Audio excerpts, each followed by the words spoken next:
আজকে আমি বানাবো সম্পূর্ণ নিরামিষই পটল নারকেল। এটা খেতে খুব সুন্দর হয়, সেই জন্য আমি পটলগুলো এভাবে একটু সাইডগুলো চিড়ে চিড়ে কেটে নিয়েছি। এই সাইডে আমি একটা মিক্সির বাটিতে একটু সর্ষে 1 চামচ, 2 চামচের মতো পোস্ত আর এই নারকেল কুড়ে রেখেছিলাম সেটা দিয়ে দিচ্ছি, আর 2টো কাঁচা লঙ্কা। এটা আমি অল্প জল দিয়ে পেস্ট করে নেব।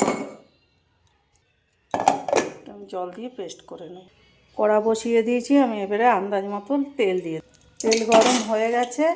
এরপরে আমি এই পটলগুলো আস্তে আস্তে করে ছেড়ে দেবো। সব পটলগুলো একসঙ্গে দেবো না, একটু একটু করে ভেজে নেব। পটলের মধ্যে আমি একটু লবণ, একটু সামান্য হলুদ গুঁড়ো দিয়ে দেবো, দিয়ে এটা ভেজে নেব। পটলগুলো আমার হালকা করে ভাজা হয়ে গেছে, এগুলো আমি তুলে নেব। এবারে ওই তেলের মধ্যে একটু কালো জিরে, একটা শুকনো লঙ্কা ফোড়ন দিয়ে দেবো।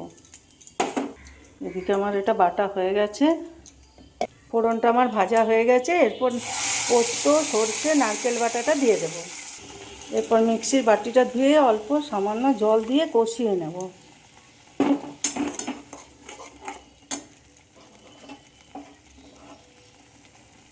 আন্দাজ মতো লবণ দিয়ে দেবো, আর এটা একটু মিষ্টি মিষ্টি হয়, ওই জন্য আমি ছোট্ট চামচের 1 চামচ চিনি দিয়ে দিলাম। এরপরে এটা কষিয়ে নেব। মশলা আমার ভালোভাবে কষানো হয়ে গেছে। এরপরে আমি আন্দাজ মতো জল দিয়ে দেবো। পটল তো হাফ সেদ্ধ হয়েই আছে, আর হাফ সেদ্ধ করে নেব। 2টো চেরা কাঁচা লঙ্কা দিয়ে দিলাম। জলটা আমার ফুটে গেছে। এরপর আমি ভাজা পটলগুলো আস্তে আস্তে ছেড়ে দেবো।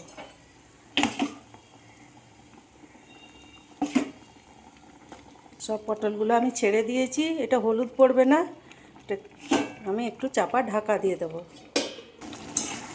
হয়ে গেছে এটা, পটলও সেদ্ধ হয়ে গেছে, আর এটা এরকম মাখো মাখো হবে।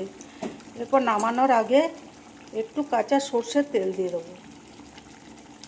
এরপর সার্ভ করে আমি দেখাচ্ছি।